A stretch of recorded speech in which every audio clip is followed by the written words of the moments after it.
Ახერთა მამისათან და დისათა და სულისა წმინდისა.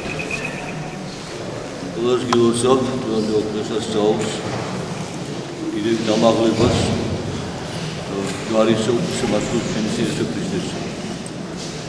ისტორია დღესასწაულს ესეთია, რომ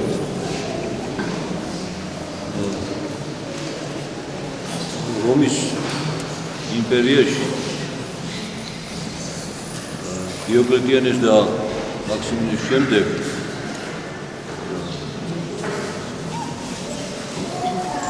ოთხად გაგვს იმპერია და 4 მმართველი იყო. ერთ-ერთი მათგანი იყო კონსტანტინე, რომელსაც შემდგომში ეწოდა დიდი და წმინდანად შეირაცხა. მაშინ კონსტანტინე ჯერ არ იყო ქრისტიანი მონათლული, მაგრამ დედისგან ბევრი სმენია და პატრიციემთ იყო განწყობილი ქრისტიანების მიმართ. შემდგომ, როგორც ხდება ხოლმე, ადამიანს მეტი და მეტი უნდა, მეფებსაც მეტი და მეტი უნდათ და ერთმანეთთან მოუხდათ ბრძოლა. ჯერ ორი-ორის წინააღმდეგ და შემდეგ საი ორმა გაიმარჯვა, აი მოთაშორის ერთ-ერთი იყო კონსტანტინე. იმ ორ შორის, კონსტანტინე მაქსიმის შორის მოხდა კვლავ ბრძოლა. რომ თუმცა იყო გამოსებული ეგრეთ ცნობილი მილანის ედიქტი, რომელიც ძალავდა ქრისტიანების დევნას, მარტო იმიტომ რომ ქრისტიანი იყო საზღვრის გამო. Evde yapılacaklar. Yıkamışsa Romis İmperiyası dağıtması sadaz Maksimsi epokta dayıç evna Hristiyan. Maksimsi bana bir politikiniz. Ayam zolis tros inus meti kalacak. Yapısını sınav koyuyor. Da Zaten okulda gaymarca.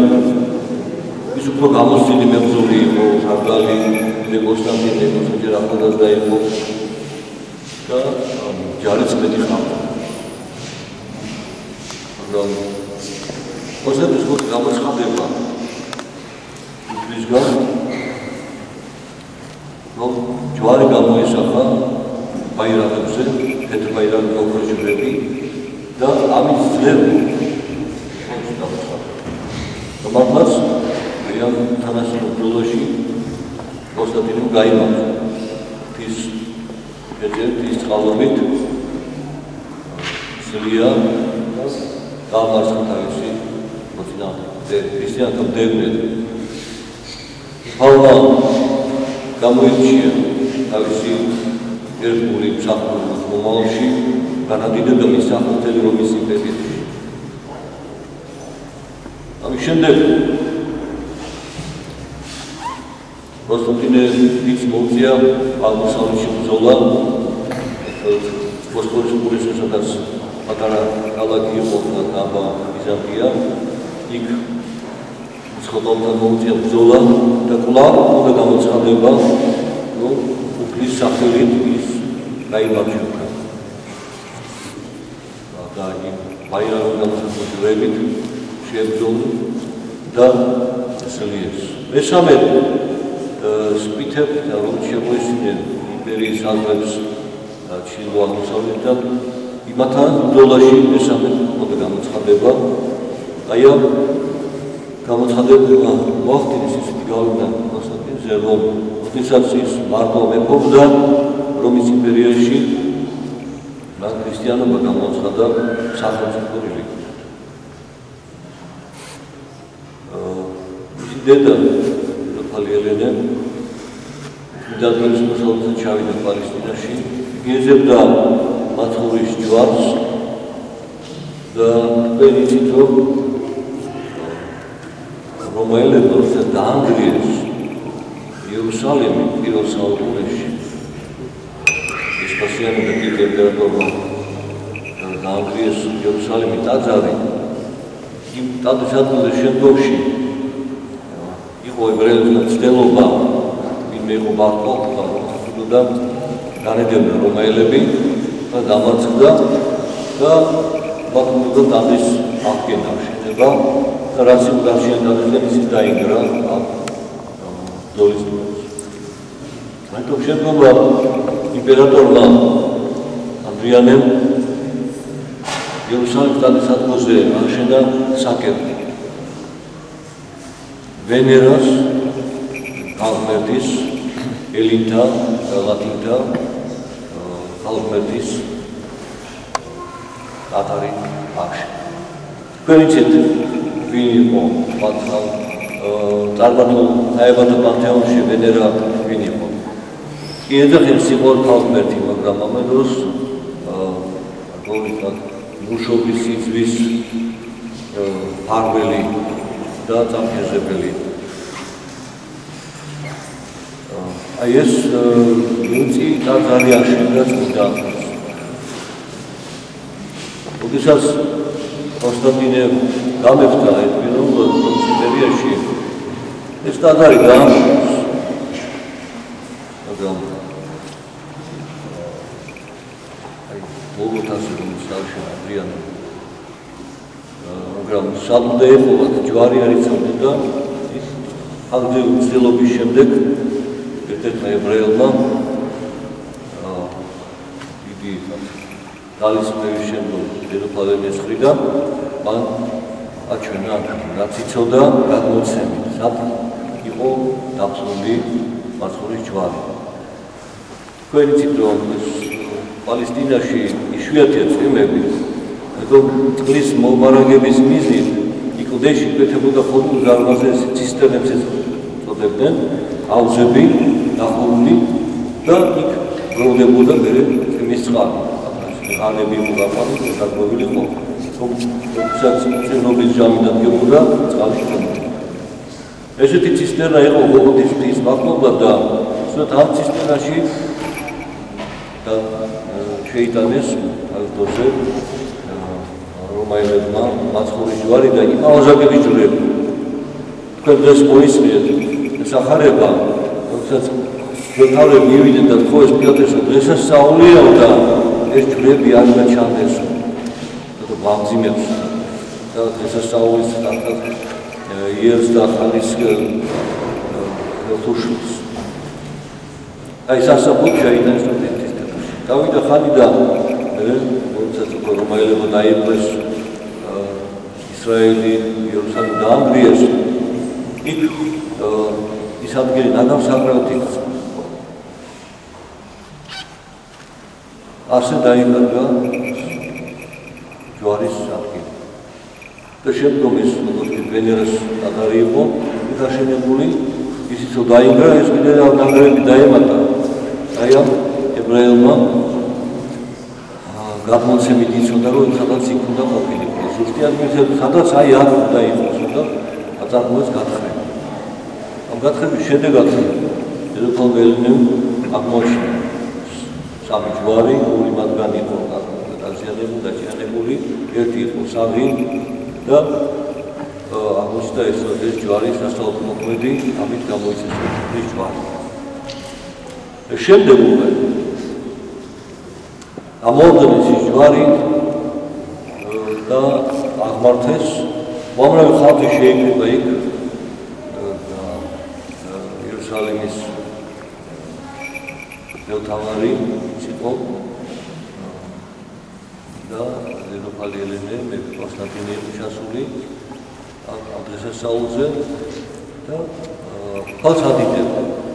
ვინც ახლოს იყო გარს ეთხოვდა ხედავდა და ვინც შორს იყო იძახდა რომ ვერ ხედავდა და შორიდან მაინც დავინახოთ ჯვარი.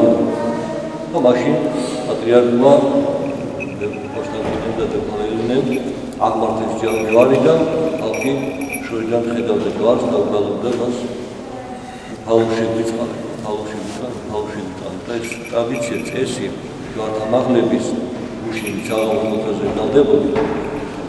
ნახეთ რომ სრულდება ხოლმე საკათედრო ტაძრებში, საეპარქიო ტაძრებში და ხაბია თბილისში სადაც პატრიარქი პირველ საღამოს იქ ხდება უცხოისა ჯვარით აღმავლება მოსაგონებლად დღესასწაულს, მაგრამ როგორც გადმოცემა იუწყება, ეს მოხდა გაზაფხულზე, სავარაუდოდ მაისის თვეში. ეკლესიამ დაადგინა დღესასწაული სექტემბერში და რა ისტორიულად ცოტა მოვიღებთ, მაგრამ იმიტომ რომ კონსტანტინე ბრძანებით იმ ადგილზე გოლგოთის თასზე აშენდა მაცხოვრის ახლობის ტაძარი. აქ ჭირიდა მშენებლობას და როდესაც აშენდა და იკუთხა, იყო სწორედ სექტემბერიდან მაცხოვრის ჯვარი შეაბნევეს ამ ტაძარში. ამიტომ ეკლესიამ ეს დღესასწაული სწორედ სექტემბერში დღეს დაადგინა ეკლესიის 15 სექტემბერი და ეს არის ისტორია. მაგრამ ისტორია არ არის აღენებული რაღაც მეცნიერება. ისტორია წარსულიც არის, მაგრამ რადგან უფალი იგივეა გუშინ და დღეს და უსამე და ადამიანების იგივე არის, ის ხალხად შეხვდა ცოტაში ჩავარდები. ამიტომ განმეორებით ხდება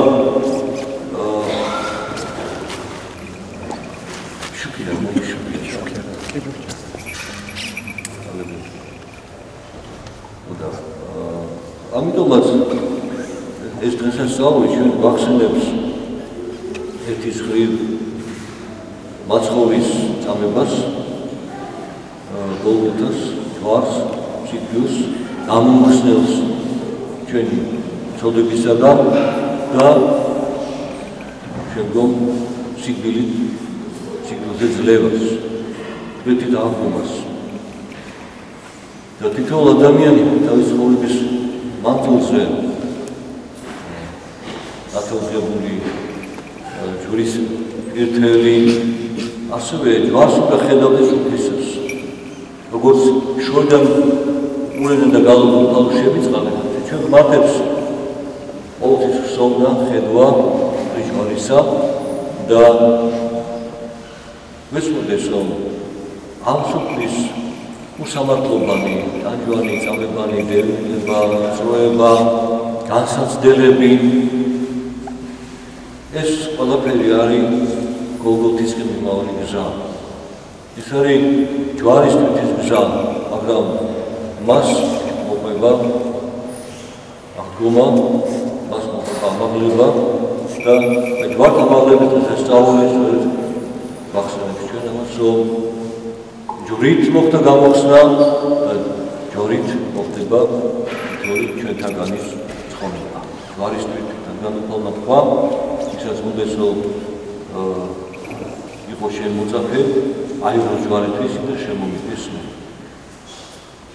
ჩვენ ეს საუკეთესო მადლზე უტესავთ ეს ჯვარი. ერთ და ცალკეულ პიროვნებას ერში. ჩვენთვის არ არის გასაგები, არც მოგვთხოვდა შემოსევები, არც მშვიდაობები, არც უსამართლობა, არც სიდუქჭირე, გაჭირვება. ეს არ არის ჩვენთვის უცხო.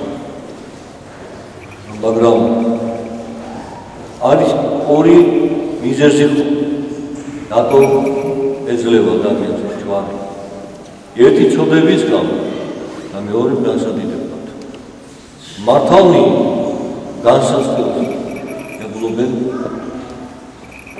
სულიერი ცხოვრების აღმატებისათვის, წარმატებისათვის და ქრისტიანში კანდიდატებისათვის.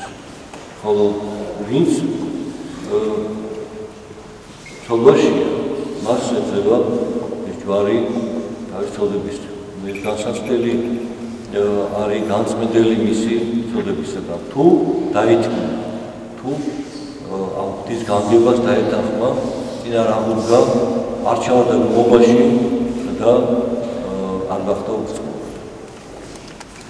ჩვენი ქვეყნის ამჟამინდელი ბოლო ამდენი წელიწადს მდგომარეობა ცნობილი ავისი აჭირებელი განსასწრებით სიტუქჭირით უკვე გრძელდება გარდახვანია ეს ეხლა არ გაჩნდა ეს არის შედეგი იმ ჟამისა როდესაც ქართველი კაცი ანგრევდა კაცებს შეუერთდა სიწმინდეებს ურწმუნოება ამჯობინა წმენას და გაამრავლა ცოდებიაში მე მახსენდება ერთი დღე შოხუმის დაცემის შემდეგ ჩვენს ნადარში მომდევდა ერთი მეუღლე რომ ანაშვილი გადაეხოდა დაღუპულების სახსენებლად და როგორც ხდება ხოლმე გაჩნდა საიდანაც კორესპონდენტი თავის აპარატში და თხოვენ მეუღლესო ეს ინტერვიუ და მეუღლა ეხლა გადავიხდე პანაშიც და მე ისე არ ამგონია რომ თქვენ ჩაიწეროთო ჯობია არ გითხრათ რატომ მეუღლეს ანუ მე რო გეტყვი თქვენ არ მოგეწონება ჩემი სიტყვა და არ ჩაიწერთ რო ესეთი რა უნდა თქვა იცით რა ეს ყველაფერი ჩემი ცოდების გამო მოხდა ასალო ჩვენ რაშუაში და გატრიალდნენ წავიდა მაგრამ არ ჩაიწერეს როგორც ხოთქარ არ ჩაიწერეს ანუ სინამდვილე არ იყო ერში იყო გადაბრალება აი ის მოვიდა ისა თავისით მოვიდა რომაელები თავისით მოვიდნენ პალესტინაში თავისით დაანგრიეს იერუსალიმი და ტაძარი აი ცოდების გამო ჩაიგდეს უფალი გასაცოს მოციქულის დევნით და უშუალოდ გამრავლებულ მასშტაბს ახლა ვიკითხოთ რა ცოდებია ესეთი მძიმე ჩვენ ასეთ დღეში და ძალიან ადვილი ჩამოსათვლელია თუ გადავხედავთ ასე სხვებს თუ გადავხედავთ ჩვენ თავს კი არა სხვას თუ გადავხედავთ ამარტავთ ანგარებდა ეს სიზოდა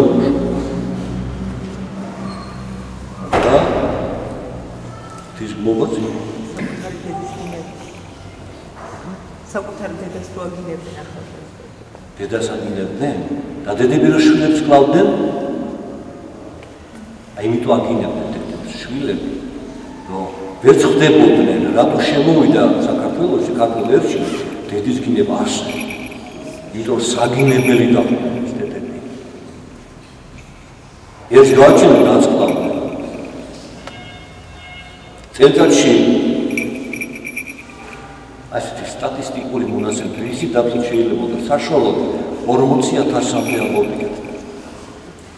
ერთ წელწადში ეს გრძელდებოდა 50 წელიწადი გადაითვალა და მივხვდებით რამდენი მილიონი ქართველი არ გადადებულა ჩვენი დედების და იქნების დახმარებით.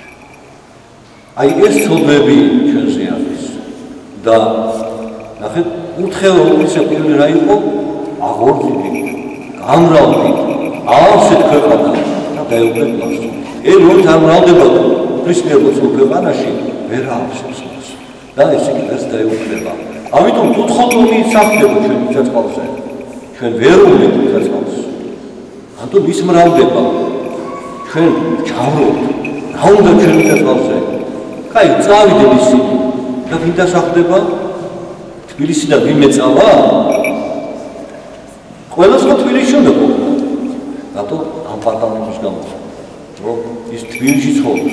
ცხინვალში კი არა, დუშეთში კი არა, იქ სადაც კიდე შოვში კი არა, თბილისში ცხოვრობს. ის თბილისელია. აი ეს ჩვენი აპარტამენტი. და დაიცალა სოფლები. და არ გამოვიდა ერი. მეოცეობის დასაწყისში რუსეთის იმპერიაში დამდებოდა აღწერა და აღწერის მიხედვით ქართველების რიცხვი გაიზარდა, როცა ერეგველი შეუერთდა რუსეთს მაშინ მილიონზე ნაკლები იყო ქართველი. მე-19 საუკუნის ბოლოს დასაწყისში 3 მილიონზე მეტი იყო ქართველი. ამდენი იყო დაგუძარდებოდნენ. მილიონამდე იყო სოფლი. ამიერკავკასიაში.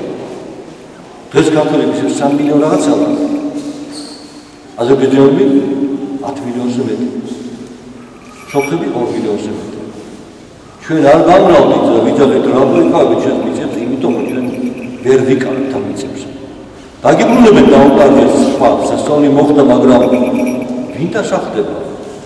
თბილისიდან წავა ვიღაცა იქ ტაოში. ჯავახეთში არ მიდის და ტაოში წავა? იმ უკაცეს პირობებში, ადგილ ზონაში, სადაც ყინვა 22-მდე ზამთარში და მეტი. მესამგებლობას დაიწყებს ახლა იქ თბილისელი. ერთი კი არა, მასიურად არ მოხდება ეს. აი ესე რომ შრომის უნარიანობა დავკარგეთ. ჩვენი ცოდების გამო. ერთგულება დავკარგეთ, სიყვარული დავკარგეთ. არც სამშობლოებას, არც უფალებას, არც ერთმანეთი არ მიყვარს. და მას მოხდება ჩვენ ვიძახით რომ აი დღეს ყველა ნახეთ კადრები, ხო? ტელევიზიით. ნახეთ საზარე. და ახლა ჩვენ რატომაც ამითო აღშფოთებული.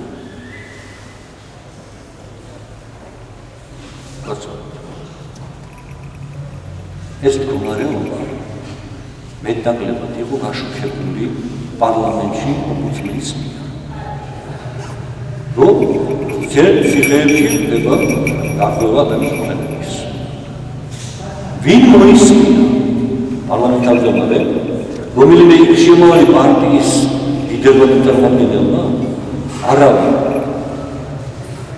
ასლი დაიძაბა ევროპაში, ამერიკაში, რომ აი ესეთი მდგომარეობა ჩვენთან. შედეგი გამოდემოკრატები ციხეების ასაშენებლად. ამდენი პატიმარ რო ყავთ ახალი ციხეები ერთად. ის კი რომ გამოასწორა, არც ევროპელს, არც ამერიკას არ ედარდება ჩვენთან რა ხდება. მათ ედარდებათ რა? თავისი აქ ყოფობა. მათ ჭირდებათ ეს პასტარნიების წინააღმდეგ, მათ ჭირდებათ კიდე კურორტები, დასასვენებელი, გასართობი. ქართველი ერი მათ არ ედარდება. ჩვენი ისტორია, ჩვენი წარსული კიდე ხინჯად აქვს თვალში, რომ უძველესი კულტურის ერი ხარ. ამერიკას საუკუნოვანი ისტორია და შენ 30 საუკუნოვანი შურიც არის, ხო? და ამიტომ მიწა-წყალი უნდათ, მაგრამ ეს ქართველი როცა ეძახიან ჩვენ ქართველები, ჩვენ ქართველები გაუმარჯოს საქართველოს, საქართველოს ეს უნდა თარგმნათ. ამიტომაც ხმას არ იღებდნენ, სანამ კადრები მაგრამ ლაპარაკი ისევ შეიზღუდა მარტო იქ რამდენიმე 10-20 დროზე რომელსაც თავის დანაშაული უნდა ჩადენილი, იმათმივად უსამართლო იყო ჩადენილი. შეურაცხყოფა, დამცირება, მაგრამ თავში ხო უნდა მოგივიდეს.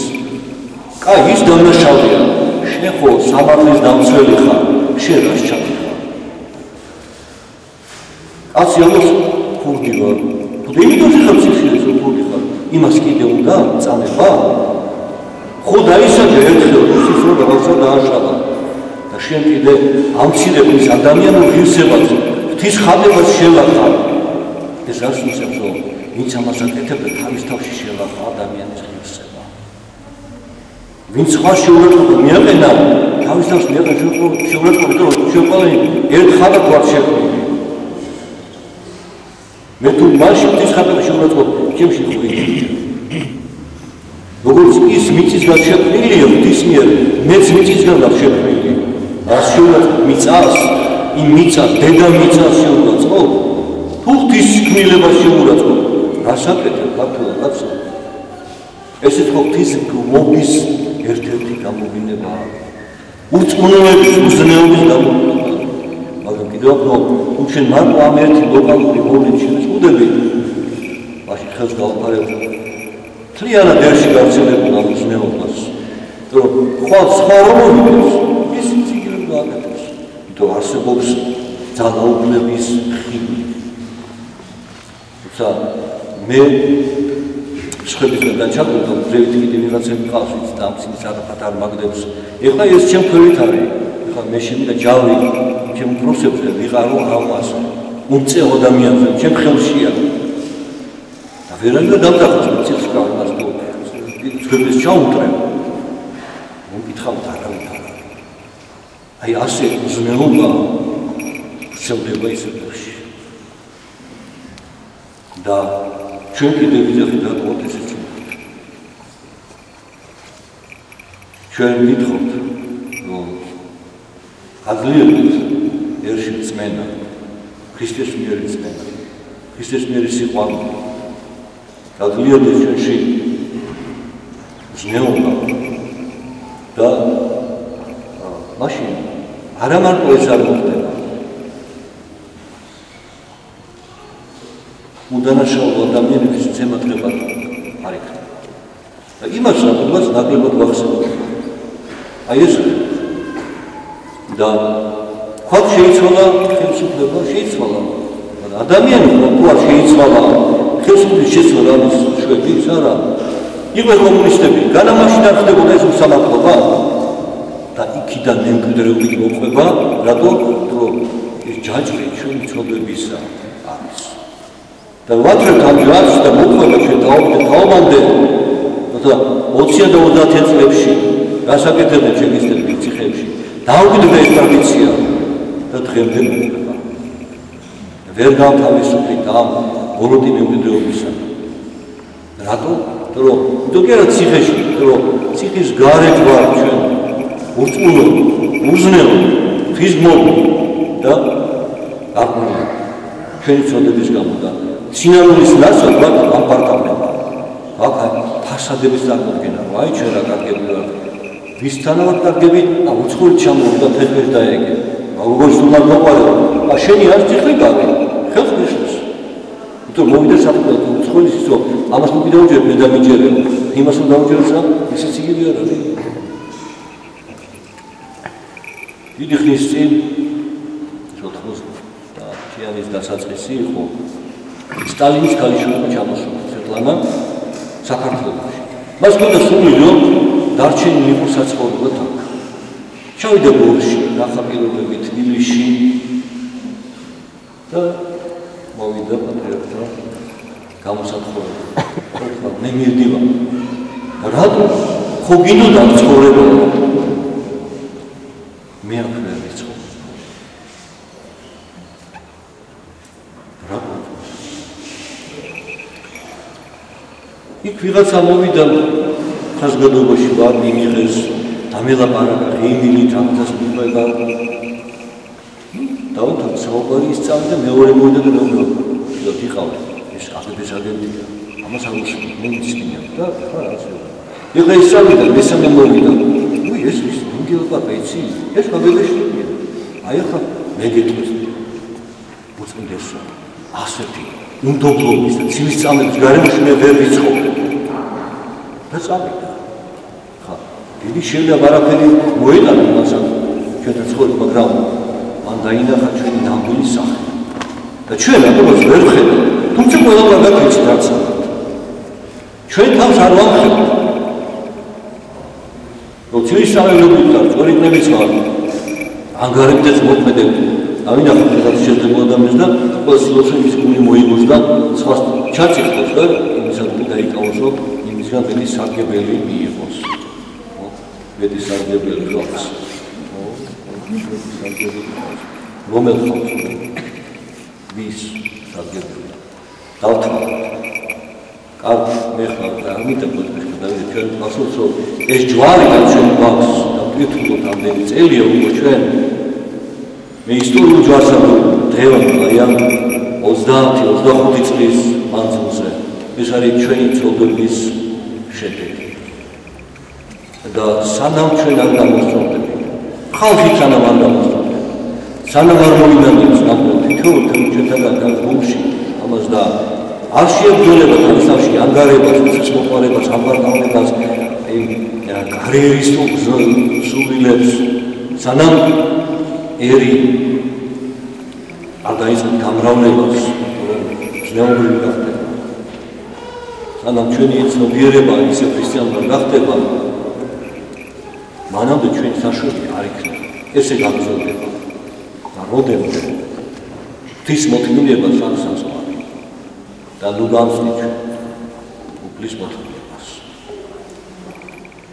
არის ჟამი დღეს არა გაყოფის, არა დაფნის, არამედ ჟამი სინამდვილის, ცოდვათა განცდის და ჟამი ლოცვის და მედრების უფალმა გაგვაერთიანოს, გაგვაფრთხილოს, უფალმა გაგვამრავლოს, უფალმა გაგვაძლიეროს და ეს ჯვარი ჩვენი წოდებისა შეიცვალოს ჩვენი დიდების ჯვრა ამალდეს ერი და იყოს სათნოთისათვის და ერის ასეთუა იწოდოს მას როგორც იყოს საუბრის განხილვის. ამენ.